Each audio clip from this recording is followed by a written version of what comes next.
안녕하세요. 살면서 누구나 한 번쯤은 던져보는 질문이 있죠.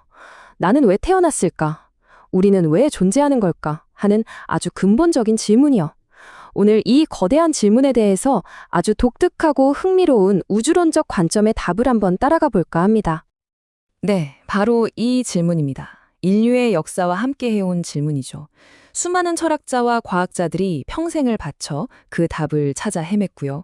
오늘은 그 수많은 대답들 중 하나의 특별한 시나리오를 바탕으로 이야기를 풀어보겠습니다.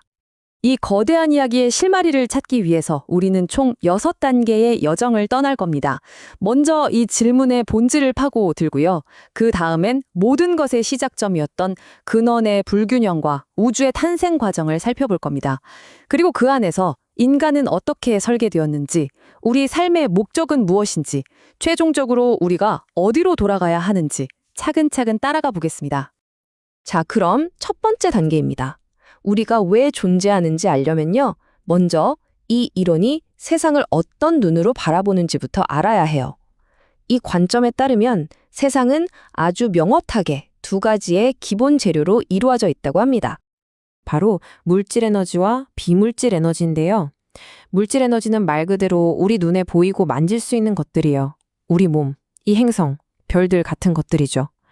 반면에 비물질 에너지는 눈에 보이진 않지만 이 모든 물질 세계를 움직이게 하는 근원적인 힘, 뭐랄까, 우주의 운영체제, OS 같은 영적인 에너지라고 할 수 있습니다. 이 특별한 비물질 에너지를 근원적 영적 에너지라고 불러요. 그러니까 이 모든 물질 우주가 생겨나기 이전에 모든 의식은 바로 이 순수하고 맑은 에너지 상태 그 자체로 존재했다는 거죠. 그런데요, 이 완벽하게 순수했던 상태가 영원하진 않았습니다. 바로 여기서부터 모든 이야기가 시작되는 거죠. 이 깨끗했던 에너지에 서서히 문제가 생기기 시작합니다. 이 관점에 따르면 이 근원 에너지가 정말 어마어마하게 긴 시간 동안 우주를 계속 운행하다 보니까 뭐랄까 조금씩 때가 낀 거죠. 우주적 불순물이라고 부르는 일종의 탁한 찌꺼기들이 쌓이기 시작한 거예요. 그리고 그 불순물이 쌓이고 쌓여서 마침내 딱 이 수치, 바로 30%라는 임계점에 도달하는 순간 모든 걸 뒤바꿀 거대한 사건의 스위치가 켜집니다. 이게 바로 이 이론에서 말하는 3대 7의 법칙이라는 건데요. 아주 간단해요. 탁한 게 30%가 차면 더는 순수한 것과 섞여 있을 수가 없게 되는 거예요. 그래서 시스템이 강제적으로 순수한 70%와 탁한 30%를 분리시켜버리는 거죠. 이 30%의 불순물 때문에 생긴 우주적 불균형은 결국 피할 수 없는 대격변을 일으킵니다. 바로 우리가 알고 있는 이 우주를 탄생시킨 위대한 분리였죠. 이걸 설명하는 비유가 참 와닿는데요. 상상이 가시나요?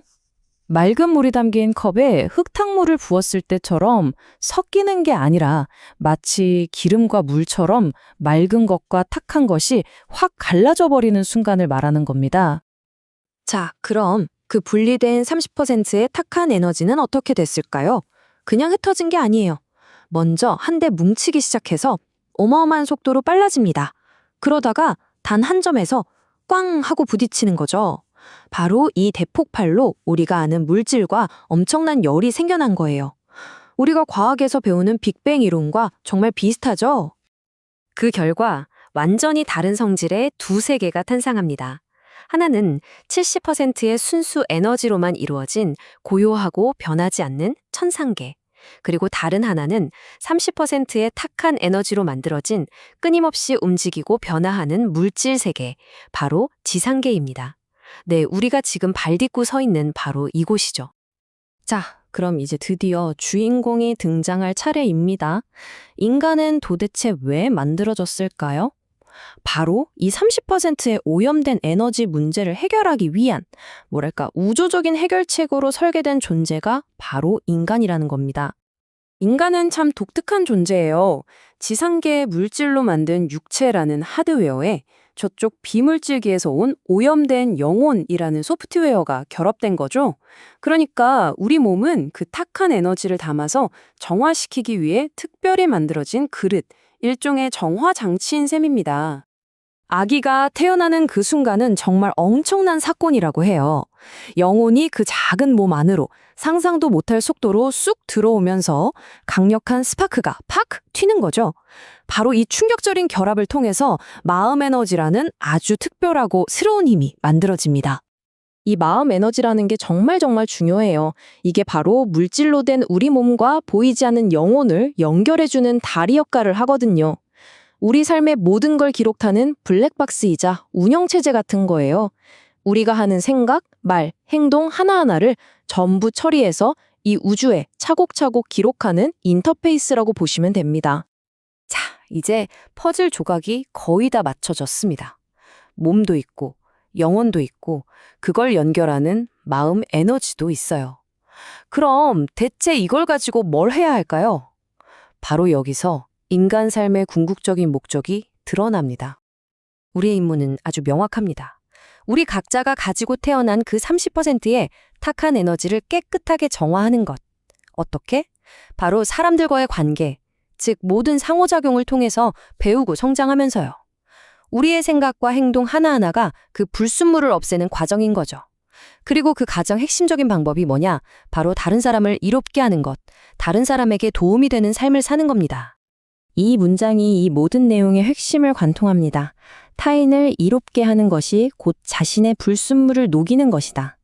그러니까 나를 위한 이기적인 행동이 아니라 누군가를 위해 무언가를 할 때 바로 그 순간 내 안에 탁한 에너지가 정화된다는 거죠. 아주 중요한 원리입니다. 자, 이제 정말 마지막 단계로 가보겠습니다. 이렇게 열심히 내 안의 에너지를 정화하면 그래서 최종적으로는 어떻게 되는 걸까요? 이 거대한 우주 드라마의 엔딩은 과연 무엇일까요? 그 최종 목표를 근원으로의 회귀라고 부릅니다. 말 그대로 원래 왔던 곳으로 돌아가는 거죠. 내 안의 30% 불순물을 100% 완벽하게 정화시킨 영혼이 마침내 저 순수한 70%의 근원 에너지와 다시 하나가 되는 거예요. 흩어졌던 가족이 다시 만나는 것처럼요. 그렇게 우주에 깨졌던 균형이 다시 회복되는 겁니다. 이렇게 완벽하게 정화가 끝나면 영혼은 원래의 그 근원 에너지와 착 하고 도킹을 할 수 있게 돼요. 그러면 분리되어 있던 30%가 아니라 자신의 100% 온전한 힘과 잠재력을 되찾게 되는 거죠. 그리고 그 힘으로 다시 우주를 운용하는 위대한 역할에 동참하게 되는 겁니다. 이게 바로 이 기나긴 여정의 최종 목적지인 셈이죠. 자, 오늘 이야기 어떠셨나요? 이 모든 설명을 듣고 나니 이런 질문이 남네요. 만약 이 모든 게 사실이라면 우리가 매일 겪는 사람들 사이의 갈등, 기쁨, 슬픔, 이 모든 인간관계가 사실은 내 영혼을 정화하기 위한 하나의 거대한 우주적 시험이 아닐까요? 여러분의 하루는 어떤 의미를 갖게 될까요? 한 번쯤 생각해 보시면 좋겠습니다.